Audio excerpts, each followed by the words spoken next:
Hello everybody and welcome along to this week's Woolcast. It's been a crazy week with Liverpool stuff, so we're not going to mess around tonight. We're going to get straight into it. Joining me this week, I've got Gav, Grizz, Jonathan and Graeme. And lads, I thought I'd mix it up a bit this week. Usually we end with a funny question, but this week I thought I'd open with it to try and loosen us up a bit before we get into things. So the question this week that I want you all to answer is, what's the most stupid way you've ever injured yourself? And I know we all have some deep down that we don't want people to know about, but it's time to share, fellas. So, Grizz, you're a fella that's obviously done some fucked up things in his life and been in some stupid situations. So what's the most stupid way you've ever injured yourself, buddy? Do you know what? This one's quite boring. I'm not going to lie to you. This one's very basic, right? And I'm opening myself up again as I usually do, right? So, I sleepwalk. Not a lot of people know that. I'm serious. I sleepwalk, right? Not a lot of people know that, right? And so what happened once was, it still happens, but it very rarely happened. Now, when I was like going through my teenage years, right, I sleepwalk quite a bit, right? But now it's slowed down a bit. But what happened was once, okay, true story. So what happens when I sleepwalk? Sometimes I just wake up and just do random things. So this time, I woke up, right, and I've got, like, you can imagine, I've got a king-size bed, right, for the size of me, right?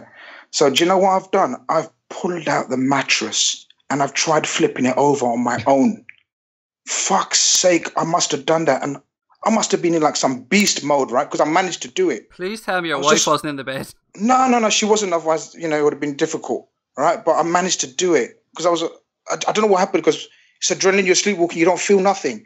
I actually just flipped, I ripped up the mattress, I flipped it over and just fell back asleep. And when I woke up in the morning, basically, I just about woke up, right? So I had to call my brothers, text my brothers. I couldn't move. I was like paralyzed. My back had gone. They came into the room and they said, "What the fuck? Look at the state of your bed. What's gone on?" Right? And I don't know. I didn't have to explain to them that I've woke up, flipped the mattress over and gone back to sleep. And that absolutely destroyed my back. I was out for like 3 months. That's when I first started getting all that cupping business done. Do you remember I told you lot? When I get all that don't laugh, Gav. It's serious. I don't know why you laugh. It's fucking hilarious. Go on, right? Sorry. It's not hilarious. It's serious, right? Because you said funny. This ain't even funny, actually. This is serious. So I actually was out for about 3 months with, I don't know, God, I'd torn so many ligaments. And is there ligaments in your back, Jonathan? I said there is in yours, mate. I know it. All right. So I must have torn ligaments, all sorts, man. I was out for 3 months. So yeah, that's the stupidest way I got injured. Yeah, you didn't let us down, Grizz. Fair play to you. You definitely it's boring didn't let us down. Boring one by one. Graeme, as our guest, welcome on to the show. I'll come to you next, buddy. Tell us a stupid way that you've injured yourself.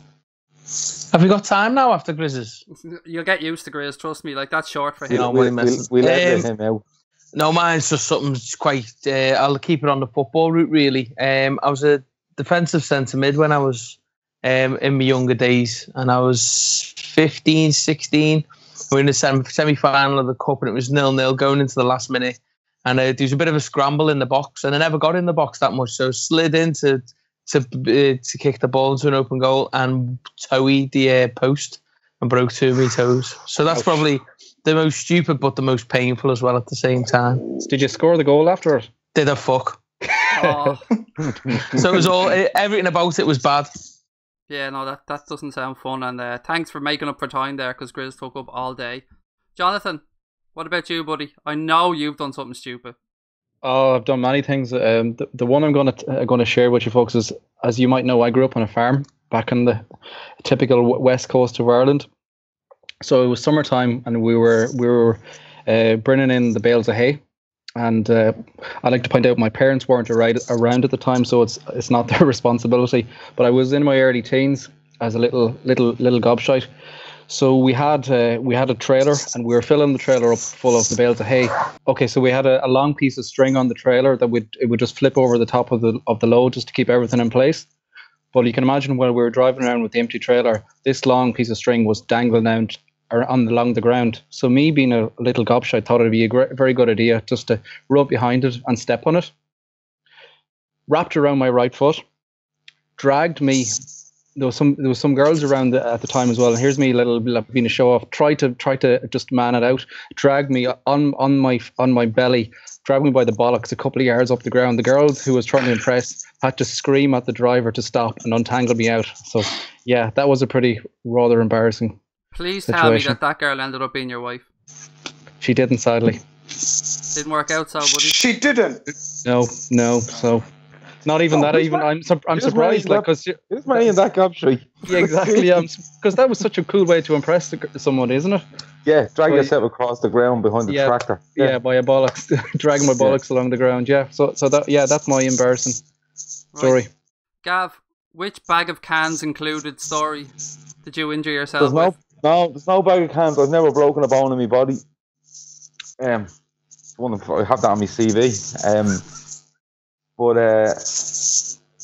No, similar to Jonathan. I remember being on a bike when I was about 12, cycling through the housing estate I lived in, and there was this girl that everyone fancied. And I remember she was walking past, I was cycling past. You know yourself, you look back, and when you look back, you don't know what's ahead of you, and cleaned straight into a lamppost. Smacked me head like full force off a lamppost, massive bump on my head. Was it a wooden lamppost or a concrete one? Black eye. No, like we have real lampposts there. In Ireland? Yeah, real lampposts. And just straight off the lamppost, massive bump on my head, massive black eye. I looked like I was at the going about 6 rounds with a heavyweight boxer. That was it. Other than that, no, never broken a bone in my body. At least we know that's what happened to you and made you the way you are today, Gav. So at least there's an explanation for it now, to be fair. Yeah. My one's just as embarrassing. I'd say I was 3 or 4, but I honestly can't remember. And I was upstairs in my house, and I had a little trike that I wanted to bring downstairs to play on, and my mother wouldn't bring it down for me. So I called her, nothing, she never came. So of course I decided to go full Evil Knievel and try and cycle it down the stairs. And split my head open in 2 places, and still to this day I have an X on my forehead and a triangle on the side of my head, and my mates still call me PlayStation Head.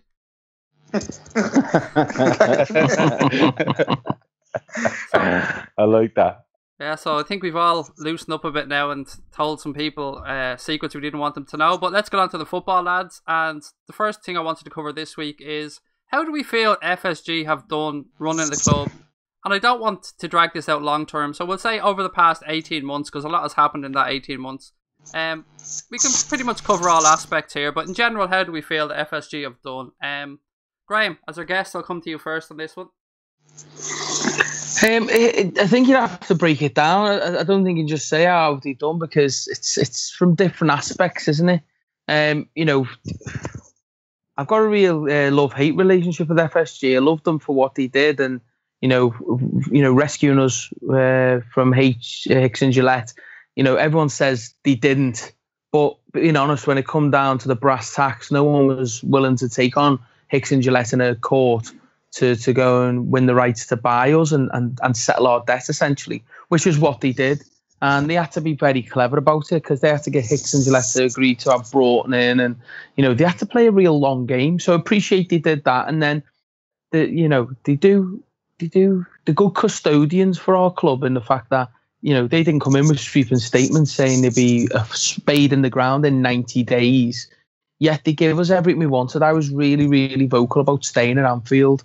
You go to these stadiums, and I don't care where you go, whether it's the Emirates or City or West Ham or wherever you want, they're just lifeless and soulless. Where Anfield, we've still kept our home and got exactly what we wanted, which was we can build up to 65,000. That's all we'd have built in the area, because JMU did a feasibility study, and there's no stadium that could be put in our area without that would exceed that, or it would just bring the general network of buses and daily flow to standstill. So we got exactly what we wanted, and they bought steel at the cheapest level, and it only cost us something like 100 million for our stadium, where it would have cost 600 million for a brand new one. So I love them from that point of view. I love that we've got no debt. I enjoy the commercial side of the business they bring to us. And even, I'm not too frustrated on buying and selling players and not buying enough quality, because they're trying to do the right things. My only issue is I don't know whether they show enough ambition. And I think what's happened with them is, I think if FFP and everything would have been really administrated, because when they came in, that was the only reason they bought the club. They said without FFP, they wouldn't have got involved in football, because you look around all the other leagues in Spain, they don't have a financial entity. That's what Abu Dhabi are. So you don't have that in Spain. They don't have a Russian oligarch in Spain. They don't have or Germany or France or Italy. And I know the Chinese have just come into the Milans and stuff like that, but that's now. We've had Man City being rich for, I don't know, is it 8 years? Chelsea for 12. So we've got all these different aspects. And then we've got London as well. And London's also a draw. And London, they can also charge more tickets. So they're really under the cosh with everything. And I just don't think the things that they wanted to come off came off. So if FFP would have been adhered to, would they be more successful? I don't actually know. I honestly don't actually know. But I don't think they're bad owners. I just think they're in a league which is so competitive where, they can't compete, and no one really could unless we did get our own oligarch or our own, oil wealth fund that was making something stupid like 3 billion a week in profit. So I think they're good owners and good custodians, but I just think they're a little out of the depth because it's not an even playing field. So if I had the choice between FSG and the unknown, I'd go with FSG. But obviously, there's opportunities out there for people to buy the club, and people definitely interested in the club, i.e. the Chinese wealth fund that are heavily interested in us. But who knows how that would go, because lots of Chinese people have bought clubs and done nothing with them so far. The only one that looks like they're doing anything is AC Milan. So I think they're okay. They're not brilliant. They're not terrible. They're okay owners, really. Thanks very much. Gav, Graham's raised some good points there, particularly around the landscape of football changing and FFP not being strictly enforced as FSG would have envisioned when they bought the club. What's your take on them as owners?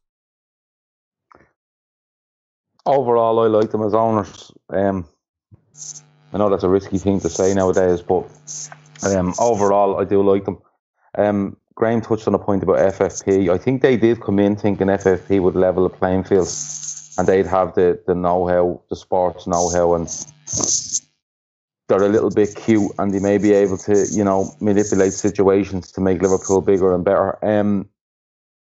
With regards to the financial side and the revenue side of the club, you can't have an issue with them. You really, really can't. What they took over a mess. I know you're talking about the last 18 months, but a little bit of background. They took over a mess. Revenue-wise, we weren't very good. They had a lot of recovery to do, which they done. But to be honest with you, I was thinking about this today because, you get a lot of people that are, this, in inverted commas, FSG out crowd. And then you get people that are supposedly FSG in. And you're not allowed to be in the middle sometimes. I'm happy with what they're doing. The only frustration I have with them is, they've had to do things financially and on the commercial side of the business, and that takes time. The only problem I've had is the structure they have in place now with the people that were in the club seems really good. It's a good mix of people, and they seem to look like they work really well. It's the amount of time it's taken for them to get that part of it right that frustrates me. While the commercial side has really gone up, and we're starting to compete. Champions League football helps, but we're starting to compete financially with other clubs, and some of them, as Graeme said, they have mega money, and FFP isn't going to stop them. So we have to do it a slightly different way. But the group that they have there now, if they'd have got that together a bit quicker, I think they wouldn't have as much people on their back as they do. But I think they'll show this summer what they mean, how they mean business. But look, they may sell the club in 18 months or 2 years' time for a profit, and they deserve any profit they get, in my opinion. They saved Liverpool Football Club from going under, and if you save Liverpool Football Club from going under, that's how bad it is. And if they make £500 million profit, fair play to them. But at the moment, they seem to be going the right direction. They seem to be, they seem to be learning from the mistakes more in the background than on the pitch. So they're getting the right people in place. That group looks good now. It looks tight, and onwards and upwards. Yeah, absolutely. Some very interesting points. there's no doubt that they've made some errors, as any new owners would, but in general, I agree with you. I think they're trying to do the right things. Jonathan, what's your take on Fenway Sports Group? Again, it's a bit of a mixed bag. They certainly did, pulled us out of the gutter at the time. You only have to look around at Anfield over the last couple of years just to notice the improvements that have been made. The stand, the new pitch now, and then just the overall area, because let's be honest, it was a bit of a kip outside the ground, and they're slowly getting things tidied up there. I do think they were slightly hindered in the fact that we really missed the boat in the 90s, where we didn't, like, you look at the difference what United did with the overall global brand and in terms of sponsorship and stuff like that. So they are having to play a lot of catch up with that. They've made a lot of mistakes. I think a lot of the time it's not been done on purpose. I think they're just genuine mistakes where they're unsure of them on the market, etc. I think they're slowly getting there now. They're not perfect. They're never going to be perfect. But overall, I'm very happy with the way they're going. Like they've delivered on a lot of their promises. They've got Klopp in. They have. It's fairly well evident they're going to back him this summer. We've also tidied up things commercially a lot, especially when getting rid of the Deadwood players. We're no longer just the whipping boys. And when with regards to exit from the club, we have we've a lot of people, like players that are going to bring in a lot of profit on exit sales, and a lot of tidied up contracts in terms of sell-on fees and stuff like that. So overall, they've added a lot of structure, and so it's a mixed bag, but it's definitely on the positive end for me with them. Thank you very much. And Grizz, I'll give you the final word on this. What's your take? It's pretty much the same as the guys, isn't it? Look, you asked for the last 18 months, so I'm not gonna go through what everyone's just said. We know the situation they came. We know what they've done at the start. But if we look at the last 18 months, right, just take the last 18 months as a sort of period that you asked and we're looking at. So we look at the different sort of aspects. We look at sort of the appointments they've made, and for me, the best thing they've done, apart from save us in the initial stage, as soon as they bought us, the best thing they've done is the appointment of Jurgen Klopp for me. So we got to applaud them for that, because that, for me, above anything else, yes, the stand has been amazing, what they've done, and sort of the work they've done outside the ground, as Jonathan alluded to, the clearing of the debts and all that aspect. But listen, they delivered Jurgen Klopp, and we got to give them credit for that, because I don't think in our wildest dreams anyone thought that we would get a man of Jurgen Klopp's caliber at that time. Do you know what I mean? I mean, a few names were branded out. Obviously, Graeme will know more, but I didn't expect Jurgen Klopp to be sort of just almost plucked out of nowhere and sort of been brought to the club. So yes, they've made mistakes. We know, it's everyone knows the mistakes they've made. Everyone knows the naivety they've shown in terms of the transfer side of things. The recruitment of players. And sort of just the infrastructures, we could criticize the infrastructure, but I think it's all coming to fruition now. I actually think the last 18 months have been positive. I think from a commercial point of view, as you guys have said, we can't doubt them. I mean, I think that's I think that's been a very, very positive from them. The amount of sponsorship deals we have in place, it's all going absolutely fine. It's just, the frustration is it's time to deliver on the pitch, not FSG. I mean, I don't want FSG to come and start playing on a pitch, but what I mean by that is like sort of they got to deliver. They got to deliver. They got to be seen to be delivering Klopp's first choices, because for the first time in a long time we have a manager that demands, and sort of it demands. He might give the impression that he's all everything's fun and games and ha ha ha, and he does all the laughing. But he's a serious manager. He's a serious coach, and he wants some serious players now. And this is where FSG are gonna sort of, I wouldn't say make or break for them, but I think they gotta back him in the market now, and I think they will. And I think it's coming to sort of a nice ending here. It should be this summer.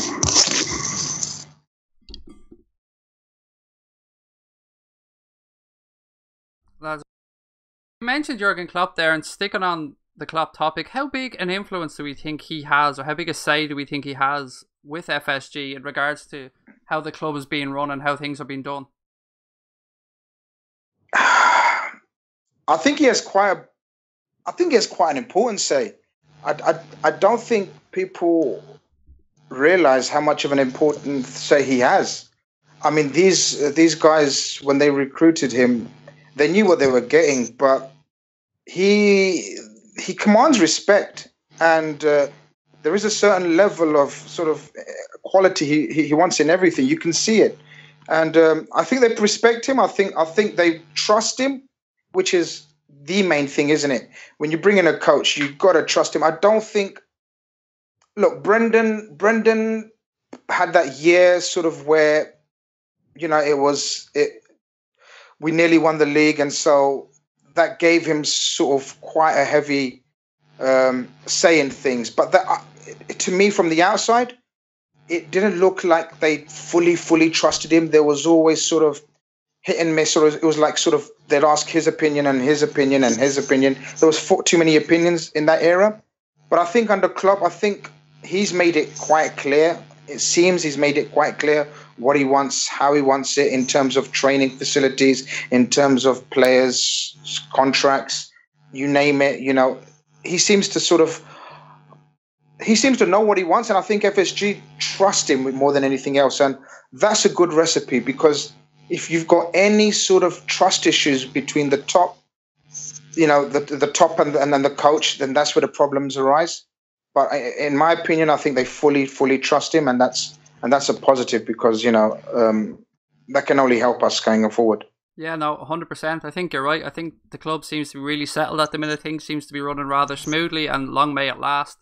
Lads, the next topic I wanted to raise is something that's only happened really over the last couple of days, mainly since the Reds have been starting their pre-season tour, and there's been a bit of anger online because when the club go on pre-season tours, the players seem to be a lot more accessible to the fans and the supporters overseas. And whilst that's a great thing, and the footballers should be accessible to us fans, and I don't want to say locals when I say this, but some people, it could be people with their families waiting outside Melwood who've come over to see a game and that, but there seems to be a lot of anger that the players are no longer allowed to stop outside Melwood or at the team hotel or stop and sign autographs, and people seem to be questioning why this is so in Liverpool, but why it's so different when they go overseas. So I just wanted to kind of get your opinion on this, guys, and see where you stand on it.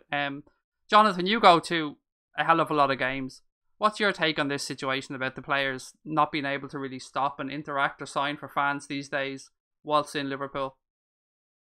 Yeah, so the line the club seem to be going with, particularly at Melwood, is for health and safety reasons. It's quite a narrow, tight roadway on the exit there, so you can kind of justify their point to away. But I think one of the biggest problem is if you only have to go outside Melwood, and you see a lot of, I call them business people that line up there every day of the week, and they force their way through to the players, and they get bucket loads of material signed, which then they sell online or various other platforms. It's stuff like that really that's kind of ruining it all for the general fans, and particularly what you see a lot there is kids for the first time.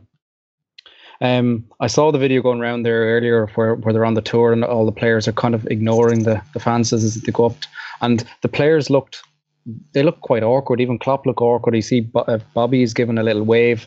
Now, to be fair to Sturridge, Miller, they did go and sign, but it looked like a message that had been passed on, which is more than the health and safety reason they've been given from Melwood, because I don't see where the health and safety issue is there if it's done in a controlled manner. It's kind of an issue that I think has caught Tony Barrett by surprise, because he's getting dogs abuse online about it, and he's trying to argue back saying he understands, but that's all well and good. Like, I think what summed it up for me really was you looked at the Tranmere game, I think, and probably in the Wigan game to a lesser extent, and you had a mass pitch invasion just after the full-time whistle where the kids were running on, and you saw the whole Paddy Power thing taking the piss. So look at Liverpool celebrating, but it was a lot deeper issue than that, I really think, because there's kind of a sense of separation from the young kids and the fans away from the players. So this was really their only opportunity where they could do it. It's something that has to be looked at carefully, because if you don't get the kids involved and get fresh blood coming into Anfield, you look at the videos there on the concourse after the Wigan game where it's full of youngsters just having a great time on the concourse. That's what you need. And what you need to, the club needs to be refreshed the whole time. So it's an issue that needs to be sorted, and sooner rather than later, really, or we're really going to end up in the doldrums. Thanks, Jonathan. There's some great points there. Graeme, what's your take on this? Slowly each year, I do feel more detached from this team, and especially football, because of the way it's going, so corporate, and things like that just do it even more for me. It makes me lose interest, because football is the sport for the people, and it's just being totally taken away from them. As Jonathan said, maybe outside Melwood, maybe I could understand it, but anyone who really thought about the fans, instead of doing that, there's plenty of space just as you get inside the gate. There's space without car park and everything, so you could even make a little waiting area that combated health and safety. And okay, let's go down that route. They can't do that. They can't survive with health and safety. But there's no health and safety there. They had barriers. They had loads of space. They all could have stopped for 10 minutes and signed for the crowds. And I don't buy into this, okay, people go and sell it. Well, if we were far more willing to sign more, they wouldn't be worth anything, because everyone would have whatever signature they wanted, because the club's so accessible. So, again, it's just, and it's like people say, oh, we'll stop benefits for everyone, and then the people that are conning them can't get them. Well, that's not the right answer. It's the same with this. Don't just stop everyone from getting a signature. These are kids that they become disenfranchised and disengaged with the game, because we're meant to see them as these superstars that you can see, you can pay for, but you can't engage with them. Honestly, I was really livid when I watched it, and I felt no better off when people were defending them on Twitter and stuff. I think they just brainwashed us to being accepting that they can treat us like a gang of wankers, but that's just me. You spoke about kids there, Graeme, and it is important that kids get to see these players, feel like they are accessible. Do you think that's something that Everton seem to be doing a lot better in regards to attracting the next generation of supporters? They're absolutely brilliant. The fact that, I think we've got a limit on youth season tickets and stuff like that. There's no limit there. And Everton in the community, absolutely brilliant. They make us look really embarrassing.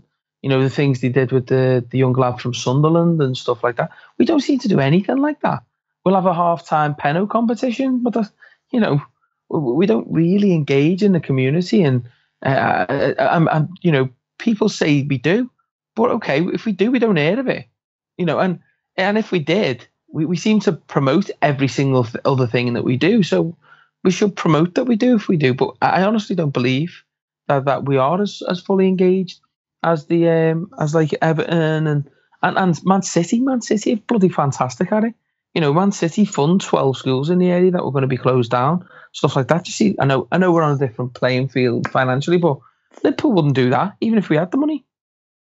Yeah, I think you're spot on. And it's something that a lot of people have raised concerns about, the club being completely inaccessible. And myself and Jonathan were talking there before we came on air.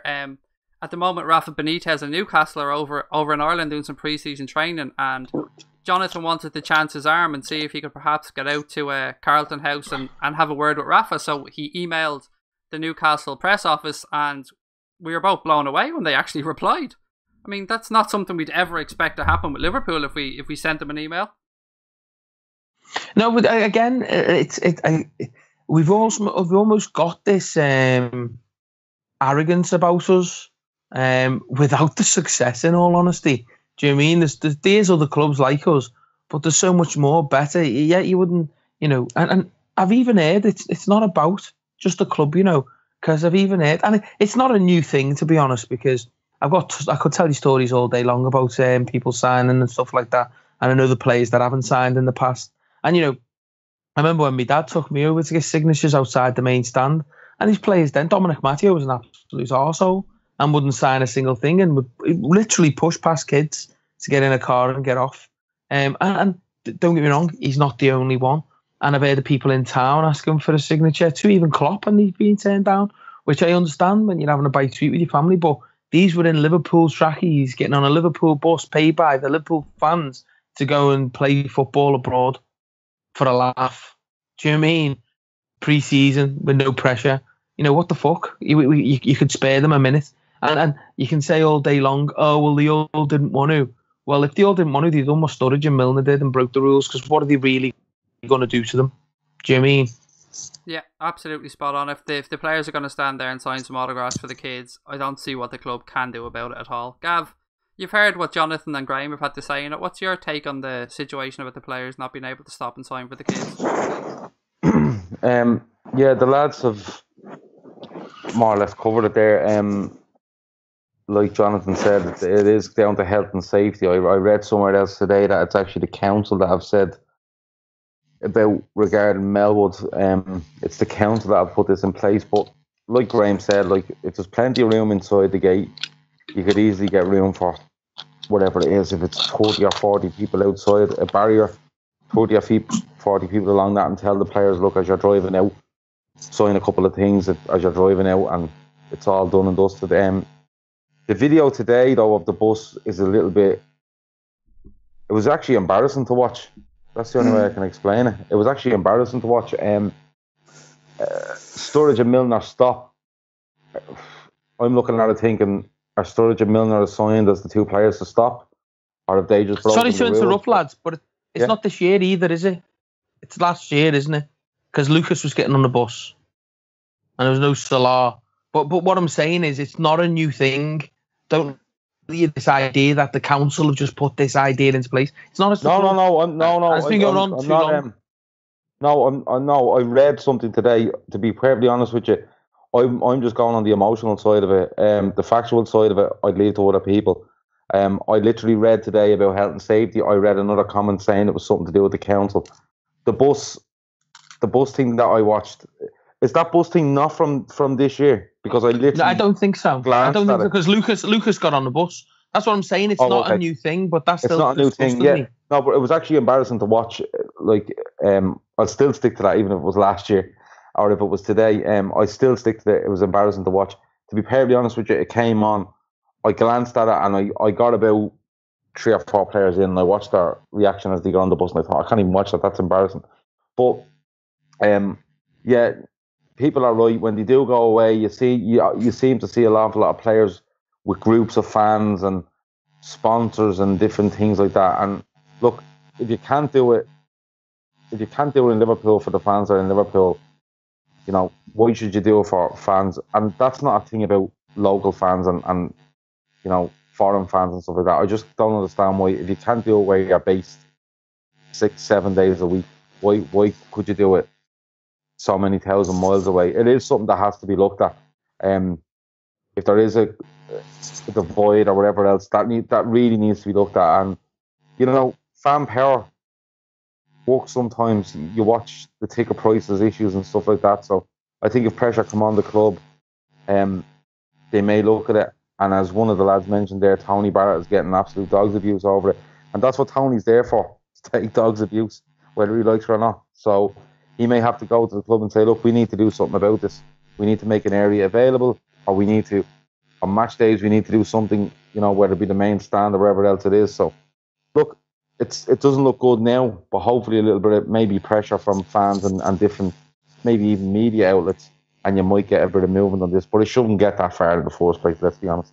Thank you very much. So just to sum up there, folks, Gav hates all overseas fans and thinks that there should be absolutely no access to the players at all. That's what I took from that, and I'm sure that's what the listeners and everybody on Twitter is going to take from that as well. Yeah. You're waiting on weeks for it to stitch me up anyway, so there, you can have that one. There you go. Grizz, just to finish up on this, there was a picture going around earlier on Twitter, and it was kind of a split screen shot. On one side you had Jordan Henderson, lovely selfie with a couple of fans. And on the other side, you had the gates of Melwood, a security officer and a guard dog standing there. And I think that pretty much sums up how some people are feeling at the minute, buddy. Yeah, I don't want to comment on pictures like that because they can be taken out of context.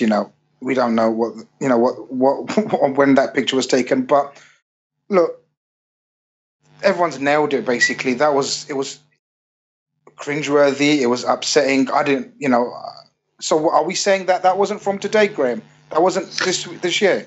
No, this is just a guess from me, really, because Lucas got on the coach, and unless he's got an evil twin, I don't think it's happening because he's in Rome and he with Lazio. Well, as the Lucas expert on the podcast, I can confirm that he's certainly in Lazio. Me having the Lucas love affair and all this. There's a scary thought, isn't it? Another Lucas lookalike. Yeah. but you know, it's strange why it's come out then today. Why someone put it out there? Is it just sort of the feeling bubbling amongst the locals that, you know, they're not getting any love and affection? Because you're right. If it was under instruction, then Sturridge and Milner done it. So it couldn't have been under instruction. Even Klopp, which he usually sort of is all about fans and all about, you know, acknowledging fans when he's in the ground, you know, was kind of just sort of quite embarrassed. And, you know, they seem to be sort of in a rush, all miserable, not even... You know, there was no communication, was there, at all? Like, if they sort of, sorry, guys, not today, you know, normally, even if Klopp said as he was getting on the coach, sorry, guys, not today, we're in a little bit of a rush, I hope you understand, nobody would have complained if he said that. Do you know what I mean? Something basic like that. You know, even the players, sorry, guys, we're in a rush, we've got to go today, you know, we'll do it another time. It was just sort of frog marched into the coach, and everyone was like sort of, you know, hanging on to the other ones, sort of, you know, back and just rushing into the coach like it's like a fire drill or something. Do you know what I mean? Until it gets to sort of Sturridge and sort of he embarrassingly kind of sees everyone's reaction, and the fans were getting agitated by then because no one stopped. So by the time he gets to Sturridge, he kind of feels like, okay, I better just give them a signature. So, you know, Sturridge and Milner stood out like beacons, but I did find it really, really strange that no one acknowledged him or gave an explanation. Like, these guys are, God knows how long those fans were out there, just all they wanted is a quick signal. It didn't seem like there was many, you know, from the video. I can't tell. So it wasn't like, oh, if we sign one or two, we're going to sign like hundreds. It seemed to me like there was only like 10, 15 people there. So it was very, very hard viewing, I must admit. Yeah. Well, you were saying to me earlier on, Grizz, when you were leaving work today, there was kids waiting outside the shop for you, and you stood there 10, 15 minutes signing autographs before you got do it every day. You got into your dad's Mercedes and drove home. I do it every day, and because I've got this new plate now which says Grizz ITK1, right? So they spot me from miles away. So, you know, I do it every time. It's not an issue for me, but I can imagine, you know, getting bigger and bigger and more famous, then maybe I'll change. But nah, nothing's changing me at the moment. Was the insurance expensive, Grizz, to go on your dad's insurance on the Mercedes? I can't tell you. I can't disclose my insurance policies on air. I'm Asian. Yeah, that's a fair point. I'm Asian. See, if I said that now, I'd be racist. So it would be me and Gav that hate all overseas fans. Yeah, well, everyone knows you. Everyone knows you lot are racialist. Yeah, 100%. We're nailed on racist on this podcast. Look, lads, as you know, every week we ask the listeners and the lads on Twitter to send us in some questions and some topics that they'd like us to talk about. This week it pretty much went into meltdown with Graeme being kind enough to join us and Grizz being on the show as well. So let's get straight into these questions, and I think this is what everybody wants to know. But the first topic that was sent in was, will the manager get the players that he wants, and what are your expectations for the squad for the next season? So, Graeme, I'm going to unfortunately have to come to you first on this one because nobody will ever forgive me if I don't. So, will the manager get the players that he wants? And I think we both know the two people are talking about here. And obviously I'm not going to hold you to this one, buddy, as a definitive answer, but what's your feeling on it? Fucking hell, feel like it's Groundhog Day. I've honestly said for a long time that he will get the players he wants. I do think buying these two players will impact other players that he did want to bring in, because of the cost that it's now incurring. We've got to realise that we haven't just come after these players now. We haven't just started speaking out. We've been given assurances by people like Keita's agents and similarly with Virgil Van Dijk that they both want to come to the club. So the club have known that for a long time. I tweeted about the interest in February and March and things like that about these two players.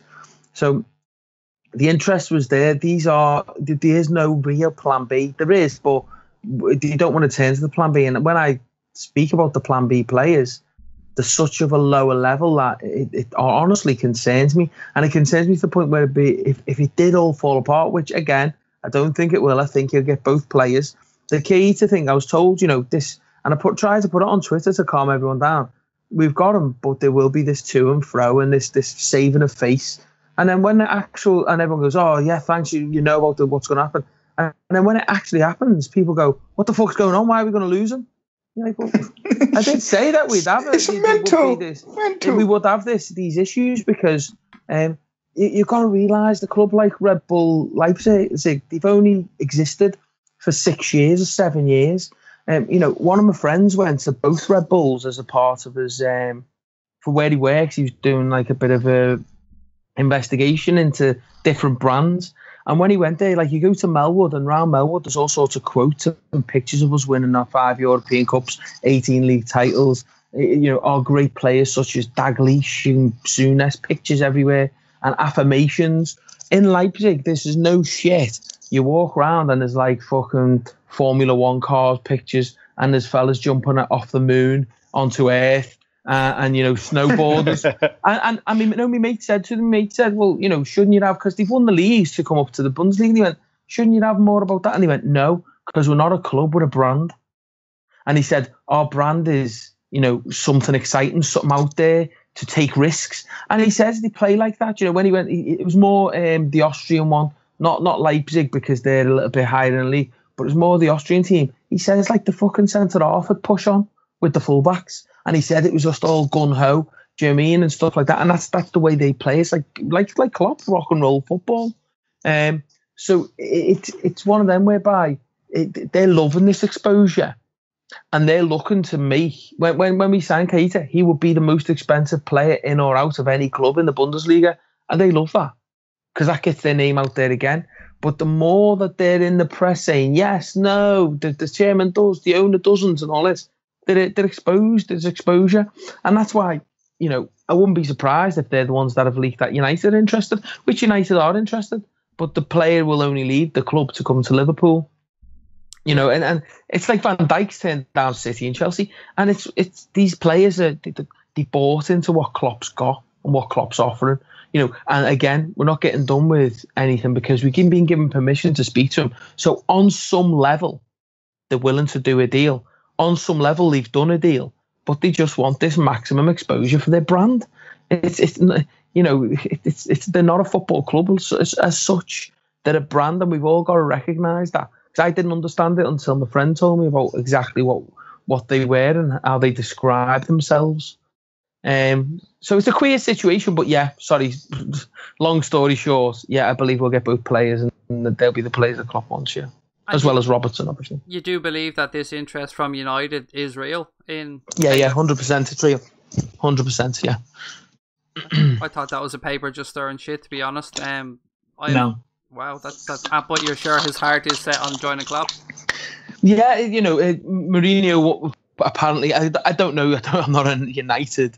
I don't know many people that could tell me stuff at United, but I know the story and who leaked that, and it's 100% that United have made an inquiry for him and would definitely take him on board if they could. And again, only because this person has been told that they want a box-to-box midfielder United that would play alongside Pogba and in front of Barley and Lindelof and behind Lukaku and whoever else they have. Mourinho's doing what he always does, the same at Chelsea where he had Terry, Lampard and Drogba with checking goal. He's creating a pure spine because that spine, if you look at United, they're very, very weak, aren't they, in them sorts of positions? So a Keita would really, really benefit them. But yet the player's got no interest in going there.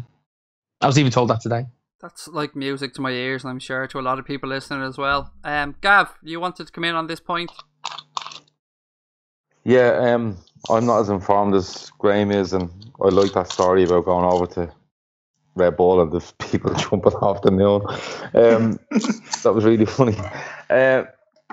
No, your question was, do you think you get the players? Yeah. I'm just going to keep this short and sweet. Yes, Van Dijk. Yes, Keita. Yes, Robertson. Moreno, Sacco, Markovic out, and maybe Oxlade-Chamberlain in, and I think that's it. And the second half of the question, Gav, what do you think the expectations will be then with that squad for the following season? Oh, winning the league. Love it. I'm all over that. No. You see, listen. I've said this before, right? Klopp arrived in October 2015, wasn't it? And he had 7 months to look at his squad and pick out who he wanted, didn't want. That's fine. No issue with that.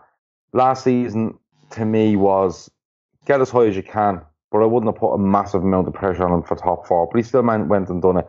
But my thing always is, and always will be, your second full season in charge as a Liverpool Football Club, you should be trying to win the league. I don't care who you are. So, Klopp for me, it's winning the league. That's it. Graeme, I don't know. I'll be honest. If I looked at all the squads last season, we had the 6th, maybe 7th best squad. We had a great first 11. First 11 was up there, but you tell me how many games you had that first 11. I'd be surprised if it was 2. Do you mean honestly? So well, Graeme, would you not agree that we had the 6th or 7th best squad simply down to numbers?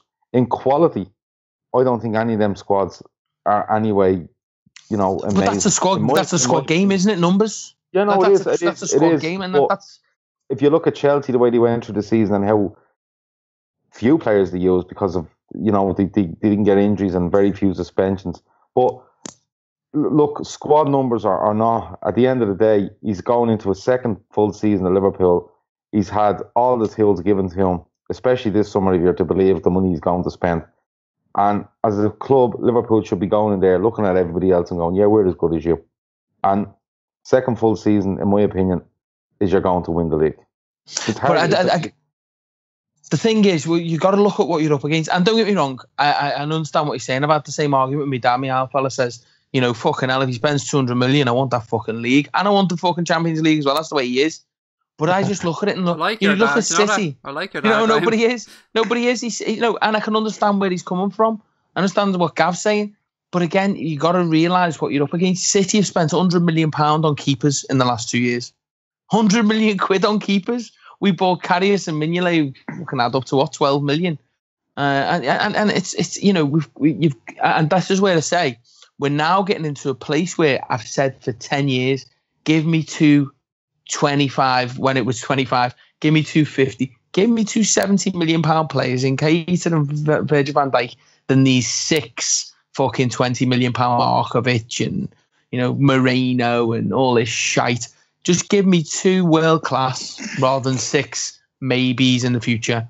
Now, I think, don't get me wrong, we're Liverpool, we should always, our objective should be to win the league. We've not won it in 30 years. So to say it's going to be, cut and dried and we finished 4th last year, I agree with you, Chelsea got a really lucky run. And Klopp said as much, hasn't he? He said if we had Chelsea's injuries, we'd won the league. And suspensions and people going the AFCON and all that. But we've got to manage that. And I'd say our objective to win the league is to win the league. But if we didn't, I wouldn't be devastated with Klopp. As long as we're I get what you're saying. What I'm saying to you is, like, I went into last season and I predicted about 5th or 6th place. I think I might have even said 6th, and to come forward was great. What I'm saying is, it's not. We went in there last season going, if we can get top 4, we can get top 4. My opinion is, you go in there and you aim for number 1. None of this number 4 anymore. You aim for number 1, and if you come third and you aim for 4th, fine. But I'm not going in aiming for 4th and thinking just get into the Champions League. Them days should be gone. If you're spending this sort of money, them days should be gone. But you look at he's clearly obviously the 2 players we've all discussed. It's just adding to that spine of a team. We did very well against the top 6 teams last year, but it's that ugly spine that gets your 1-0s away to West Brom or whatever, whoever they may be. Like, we got to be looking at definitely challenging the league and keeping it running no more of this January fall to bits. Like, you take January out of last season, we'd have done quite well. Obviously, we're going to have extra games and the squad's going to be tested a bit more. But you look at the squad there now. Obviously, if it ends up as we predict with the 2 signings and a left back, and we get a good run of injuries or a lack of injuries, really. Why can't we at least contend and go on a good run in Europe? Well, I'd be all over that as well. I'm signing up for winning the league, going on this run in Europe. I'm all over all of it. The thing is, Craig, right? If we look at last season, the 2 main points that came out of last season was we missed Mane when he went off to the AFCON. We hugely missed them. No. These are the 2 points that come out, right? 3 points. One, we didn't have enough players that Klopp trusted, so our strength and depth was a problem. 2, Mane went off to the AFCON, and because of that, we missed his impact. And 3, Lovren and Matip couldn't stay fit between the two of them to form. When they played together, I think they lost 1 game all season, but they couldn't stay together long enough to form that partnership. And what we've done, we've signed a wide man. We were looking for Van Dijk, and we're looking for the likes of Robertson, and Keita is a special case, but the likes of Robertson to add more numbers. So them 3 issues look like they could be fixed in what they're trying to do. I think we've probably got more chance of doing well in the Champions League. No, like you look at Klopp and got us to the final of the League Cup and got us to the final of the Europa League. Less said about that, the better. And I just think he's adding these players, and we're always up for it in the big games, aren't we? And I just think every Champions League game, especially at home, will be a big game. We'll make it a big game.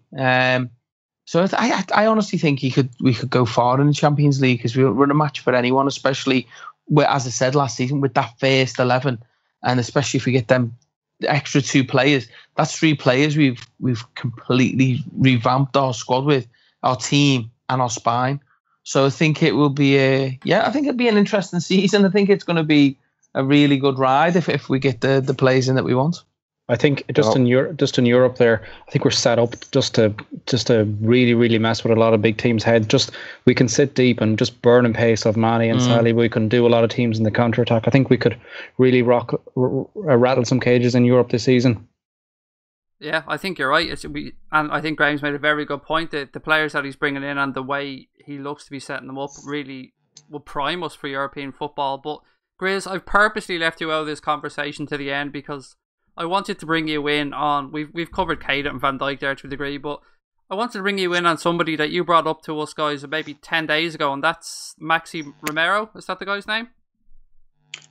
Yeah, it's going to go back to Graham's point where he made about, I'll talk about Maxi Romero and what, he's just a youth player, but Graham made a really good point, and I don't think we picked up on it enough. Like, the how much these players are going to cost us will affect Klopp's shopping overall, like sort of improving the squad. I think you said something like Graham, unless I was, because I've got short memory loss. But I think that's what you said in terms of, because the guys are going to cost us 20 million, let's just roughly say 20 million each more than they should have, if everything went to plan. All right, we're not going to go through the motions of what happened, right? But if everything went to plan, they should be costing us around 50 million each, Graham, would you say?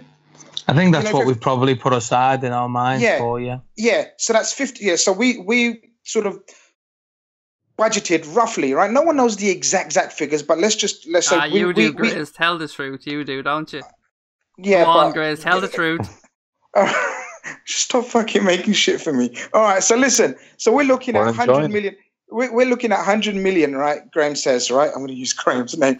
Graham says, right, we had 100 million, right? For example, set aside for the 2 big boys, Keita and what's the other one's name we're after? There's a VVD or something. Are you fucking seriously asking us who's the other £70 million footballer that we're after? Jeez. I was stuck in traffic for 5 hours. All right. So these 2 players, right? You gotta remember. Ideally, in an ideal world, he would have liked to got another expensive. Now, I'm not criticizing Robertson. Robertson will do a very good job for us. I think he's a steady left back. 8-10 million these days is nothing. It's like a free transfer. It's like a tribunal fee, right? We're going to get a nice attacking young. He's what, 23 or something? Jonathan, help me out here. He's about 22, 23. He's 23. And he's 23. A Scot.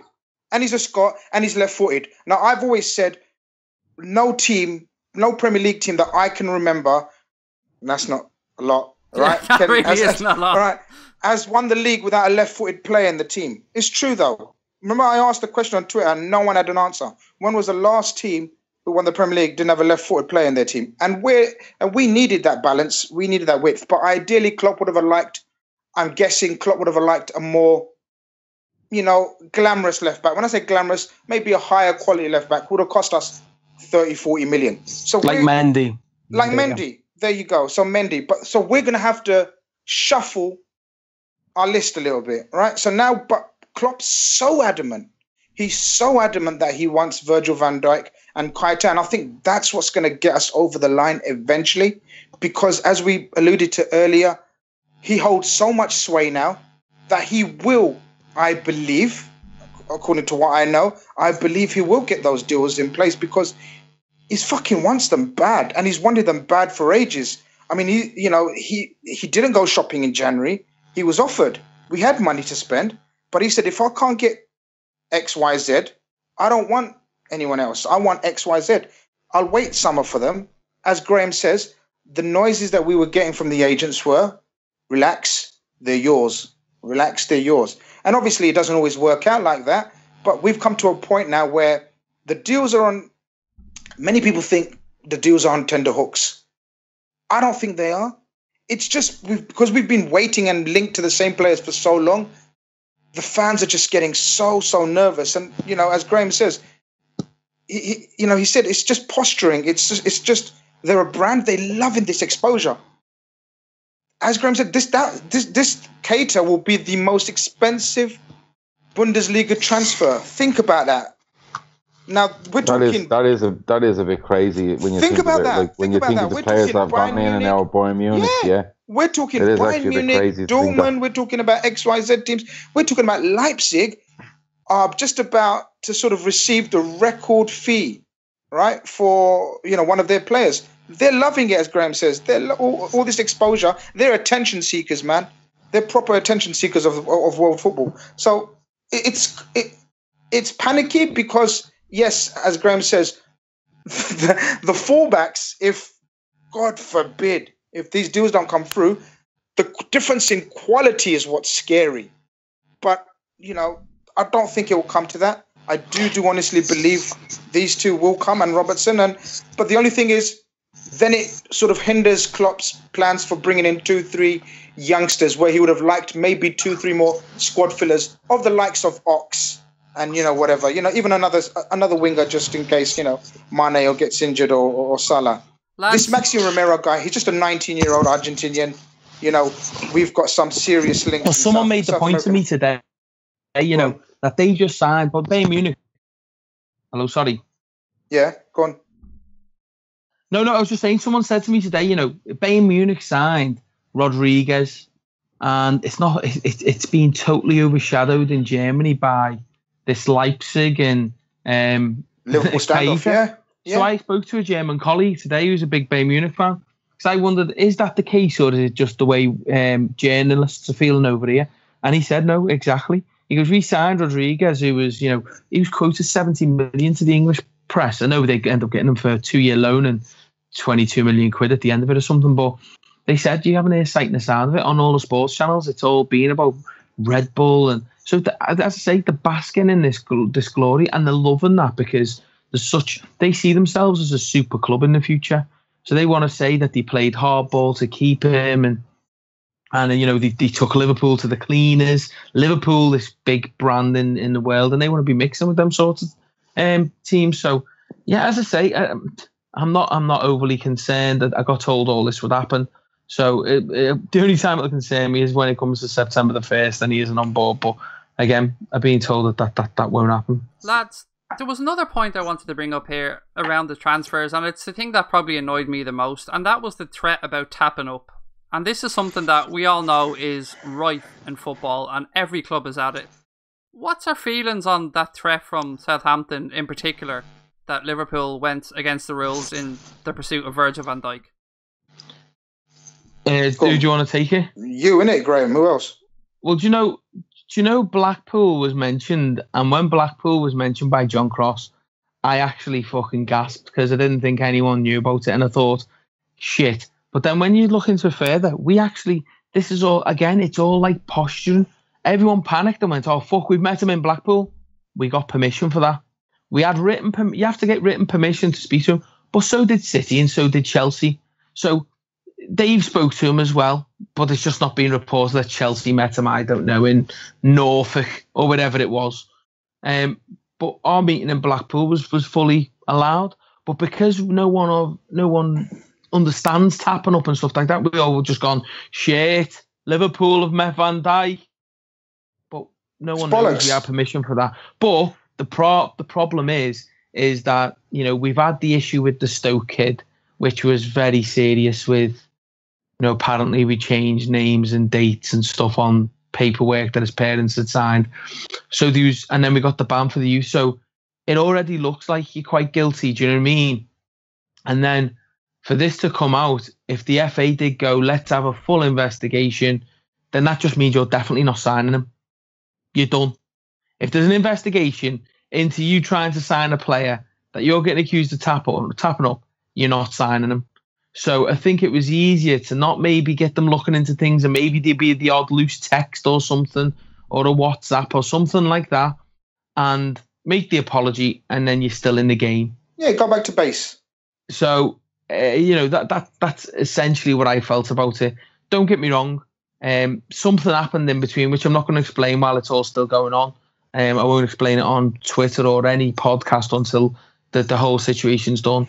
And all it was a business decision made, and something leaked that was just silly, and it wasn't meant in any sort of.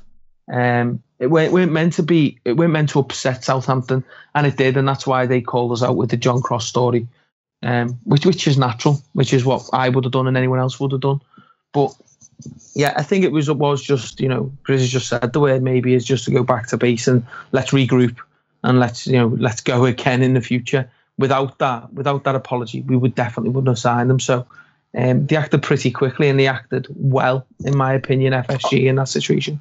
I was just going to say, Graeme, I was going to ask you, a lot of people say that reaction from FSG, some people say that was naive. You wouldn't say that, would you? Some people say they panic. Exactly. Some people, sort of make this clear, a lot of people, right, on social media saying that was naive of FSG, and they panicked and they didn't know.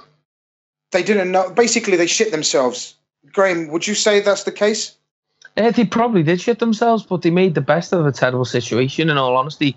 And what they've done is give us an opportunity to maybe get him in the future. They could see how it was probably going to play out, that Southampton could probably go, right, investigation, that's it. Virgil van Dijk then says he can't join us, and he fucks off City or Chelsea or Juve or whoever else wants him.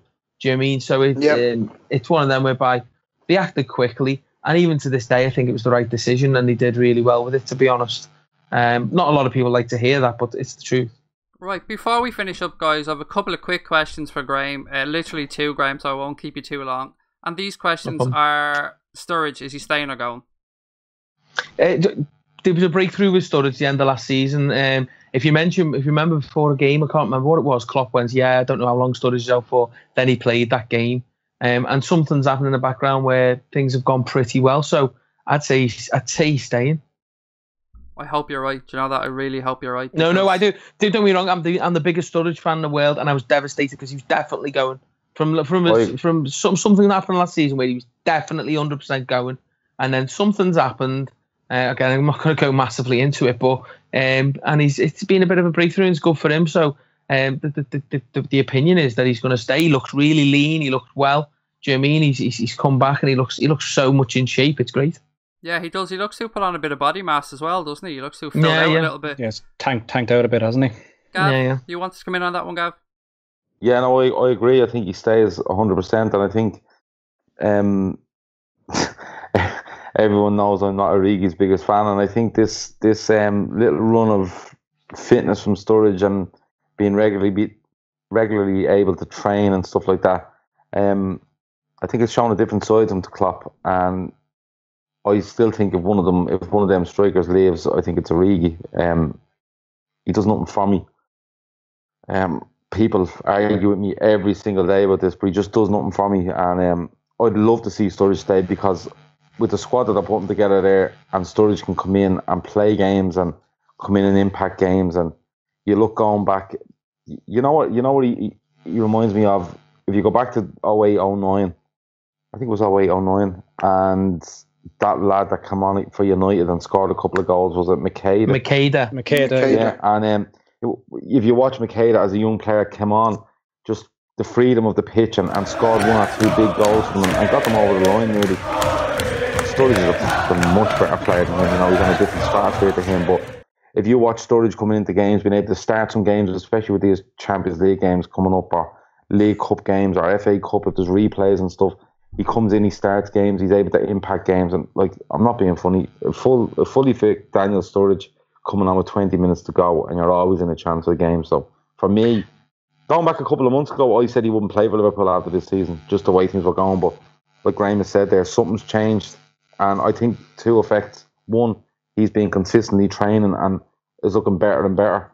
And Origi has fallen away, I think, badly since January. So, yeah, I think he stays.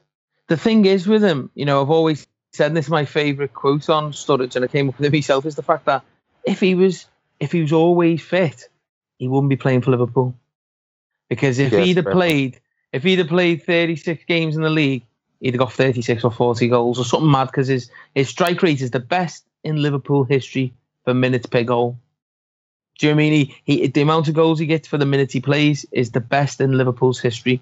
So you put that against the players we've had, and he's played a lot of games. You know what I mean? It's not like we signed him and he played 10 games and he got 2 hat-tricks by luck. You know, he's played a lot of games and he's sustained that even when he's been injured, and we bring him on last 10 and last 20 and stuff like this, where he can't get into games. So if he had a full 2-3 seasons at Liverpool in the last 2 or 3 seasons, he beat Madrid. Because he would have scored that many goals. I can't think of any other player in our squad and few players around the world that would have scored that goal he scored against Sevilla in the Europa League final as well. That was just outside of the foot. But do you know what was even more exciting? Look, Sturridge looks, and he does. You can actually see it just with your naked eye how lean he looks, how fitter he looks. Okay, we don't know how he's training, but we know he's been training throughout the summer. But from a tactical point of view, just near the end of the season, we saw Klopp bring Coutinho back centrally, and I think that's absolutely ideal for Sturridge, because if we analyse some of the games from last season that they did play, he did make runs, but there was no one to find him. The runs were the same because, listen, if you can't do things physically, your brain still works. You know, your brain still works as fast. And in terms of speed of thought, as a striker, there's no one quicker in the Premier League, I think, than Sturridge.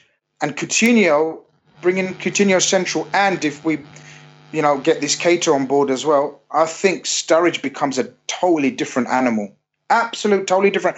Listen, Coutinho central and Sturridge up front gives the opposition a total different problem to deal with, as well as Salah and Mane. So it's a no-brainer for him. If Sturridge can prove, and I think Graeme will probably know more, but I think Klopp is big on fitness, is big on reliability. He is. He likes his players to be durable, robust, and be able to play, most games. He doesn't like, he just get, as most managers do, doesn't like, no manager likes to play his injured all the time. But I think Klopp's really big on fitness, as we know, and I think if Sturridge has obviously proved that side to him, it's no-brainer. He stays.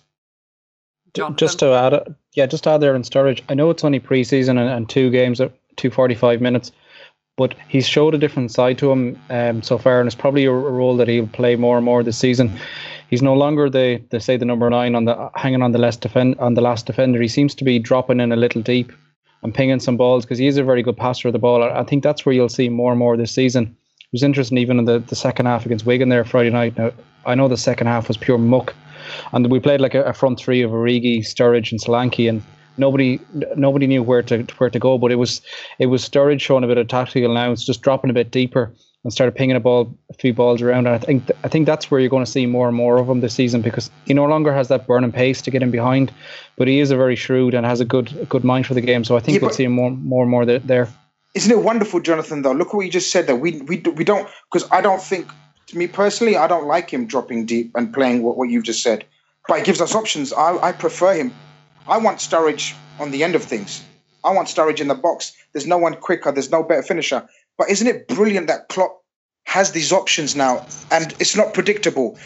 Most people could predict our lineup every single fucking week last season. Yes or no? Oh, absolutely, because it was 13, 14 players. Yeah, we cannot predict, or we could roughly predict, but we know we've got so much options if everyone sort of gets on board first, and then sort of everyone stays as over. There's no outgoings.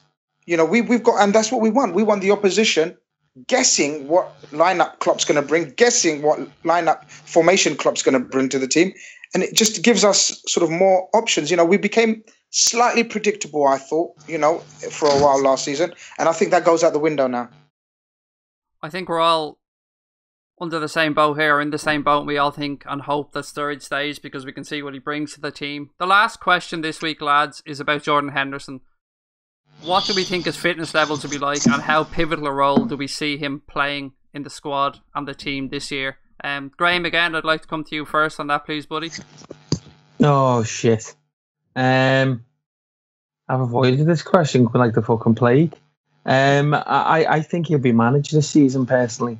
I don't see him starting every game. I think it's very good. I think the reasons we bring in people like Keita, and then we have, because Salah and Mane will be part of a front three, essentially. And I think that gives us opportunities to rest Sturridge as well. I think Sturridge and Henderson will be managed with their injuries this season. I don't think Henderson looked free from injury at any point. And I think that heel injury, the heel injury needed to rupture. And everyone said, oh, well, when it ruptures, then he's got an opportunity to heal. So I think it was mid-season when he was injured last season, and then it ruptured and everyone was made up, and then it just happened again. So is it the same? Is it the same one though, Graeme? I heard it's the other one. No, when you get it, it changes. It's like Ferguson was right, but it's not his hips. But it changes the way you plant your foot. And I've never had it, but one of my friends has it, and he's a runner, and he says it's just stopped us. He's doing marathons for fun, and he just can't do it anymore because it's chronic pain. There's actually there's a really good video on our YouTube channel, ARW Now, done by a very own Jatine, who's a sports scientist. He breaks down the injury and exactly what it is. So if anyone's interested, is it plantar fasciitis? That's the one. I wasn't even going to try and say that, Graeme. Me either. Yeah. Yes, sir. Yes, sir. Yeah. So if anybody wants to have a look at that, sorry, Graeme. If anyone wants to go and have a look and find out more about that injury, check out the YouTube channel ARW Now. There's a fascinating 7-8 minute video on there from Jatine. Sorry, Graeme. Go ahead. No, and it's important to go and watch that because I don't know whether he says it on there, but you can never really, you can't treat it to get rid of it. I think if I'm right in saying, yeah. I've got friends who are physios and stuff who say it's very rare that you'll ever truly, and especially as a sportsman, because you're running every day, you might manage it, and then if you're only walking and stuff and having a sedentary job and stuff, might be okay. But so it's a bit of a sad one, really. Well, not a sad one, but I don't know what the future holds for Jordan Henderson because people are very much against. He's very much against the odds in what he's going to do to alleviate this issue. But we can use him and utilise him. But I just think it does impact him, and it impacts us as a captain and everything. So I think it's going to be quite interesting what happens when we get Van Dijk in and stuff, because I think there'll be changes with regards to people's roles in and around the first team. Yeah, and there's going to be enough games, as you said, to manage players and try and fit the squad through for the season. Gav, you wanted to come in on this topic? Yeah, no, I've been pretty open with regards to Jordan Henderson. I think if this goes again and goes badly, I think it's his last season as a Liverpool player. That's being honest. I agree. Somebody touched on this earlier about Klopp being about consistently fit, ready to go at a high tempo, and was that a great point? it was a great point, and I don't know if it was from you, Grizz. If it was from you, I'd take all that back.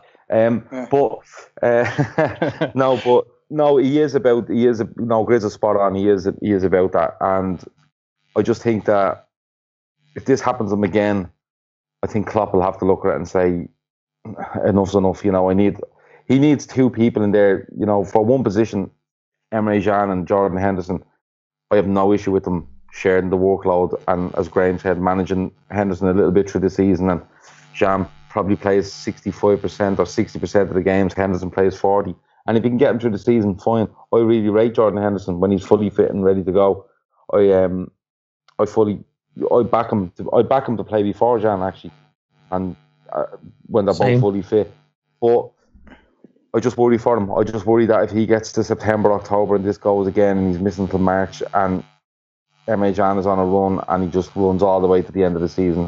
Henderson doesn't get back in, and Klopp says, right, enough's enough now. I need to bring someone else in. So if he stays fit, he's pivotal. He really is important. But all of them will be important for the amount of games we have and the way we want to play. And we'll manage most players probably no more than, Sturridge and Henderson probably being the main two because of their injury record. But look, fingers crossed, he stays fit, he gets through the season, and every time we go out on the pitch, we either have Emre Can on full throttle or Henderson on full throttle ready to go and marshal that midfield. So I hope he gets through it. I just worry that if he doesn't, it's the end for him.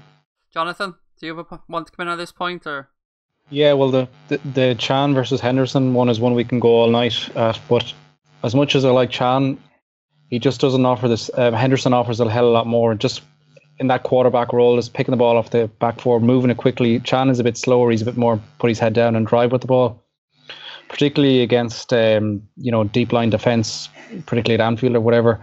Henderson, and he was so badly missed in the second half of the season, especially. We don't have another player that can do that. Xavi did it brilliantly for us as well. Let's just get the ball, ping it left, right, just get a defence moving left to right. So I would worry a little. Even if we sign Keita, I would worry a little if Henderson's injury. Whoa, with this if nonsense. It's done. I'm just being gospel has been spoken. Just being politically correct. Okay, so we have Can in the team. We have Keita in the team. Keita isn't as we'll all find out pretty soon. He isn't a defensive midfielder. He's a very much an attacking midfielder. So we don't. When you take Henderson out of it, we don't have another player that's going to start that attack very, very quickly. So I think it is very important for us this season that Henderson stays fit. Lads, you know what? I could love to talk all night and keep going, but I'm going to let you all go, and we're going to end the podcast there. There's a couple of things I have to plug before we leave. There's a brilliant video on the ARW Now YouTube channel from our very own Red Mysterio about Andy Robertson. Jonathan will be back with Off the Cuff on Wednesday after the Palace game, and Gavin, the lads, will be here on Thursday with this week's ARW Now. Huge thanks to Grizz, Jonathan, Gav and Graeme for joining us. I've been your host Craig, and we'll talk to you all soon. Thanks very much and good night.